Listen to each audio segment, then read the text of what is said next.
اسلم ایک چھوٹے سے گاؤں کا رہائشی ہے جو عید الاضحیٰ کے لیے اپنی پسندیدہ بکری کو تیار کر رہا ہے، مگر اس کے دل میں ایک سوال بار بار اٹھتا ہے کہ قربانی کیا ہے؟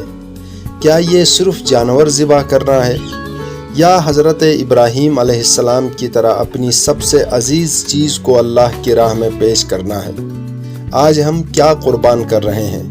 اپنا ایمان، اپنی حیا، اپنی سچائی یا اپنی انسانیت؟ اسلم اپنے بچوں کے اسکول سرٹیفکیٹ کے لیے دفتر گیا۔ آفیسر نے کہا پیسے دو ورنہ کام نہیں ہوگا۔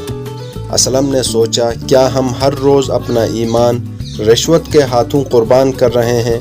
رشوت ہمارے معاشرے کا زہر بن چکا ہے۔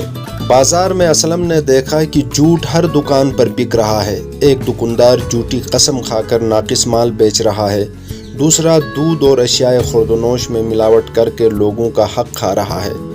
اسلم نے سوچا کیا ہم اپنی ایمانداری اور انسانیت کو دھوکہ دہی اور ملاوٹ کے ہاتھوں قربان کر رہے ہیں؟ شہر کی گلیوں میں اسلم نے دیکھا کہ فحاشی فیشن بنتا جا رہا ہے۔ ہماری نوجوان نسل مغرب کی اندھی تقلید میں اپنی حیا کھو رہی ہے۔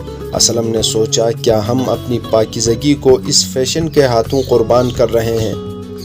مسجد میں بیٹھ کر اسلم سوچتا ہے کہ حضرت ابراہیم علیہ السلام نے اللہ کے حکم پر اپنے بیٹے کو قربان کرنے کی تیاری کی۔ اللہ نے ان کا امتحان لیا اور رحم فرمایا۔ آج اللہ ہمارا امتحان لے رہا ہے۔ کیا ہم اپنے گناہوں، رشوت، جھوٹ، دھوکہ دہی، ملاوٹ اور فحاشی کو قربان کر سکتے ہیں؟ اسلم نے عہد کیا کہ اس عید الاضحیٰ پر وہ اپنی بکری کے ساتھ اپنے نفس کو بھی قربان کرے گا۔ وہ رشوت سے بچے گا، جھوٹ نہیں بولے گا، دھوکہ دہی اور ملاوٹ سے دور رہے گا اور اپنی حیا کی حفاظت کرے گا۔ قربانی کا اصل پیغام ہے اپنے گناہوں کو اللہ کی راہ میں قربان کرنا۔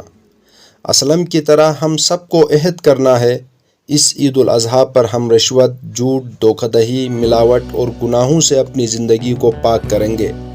ہم اپنے ایمان، حیا اور انسانیت کی حفاظت کریں گے۔ یہ ہے سچی قربانی، یہ ہے عید الاضحیٰ کا پیغام۔ اپنے گناہ قربان کریں، اپنا معاشرہ پاک کریں۔ عید الاضحیٰ مبارک۔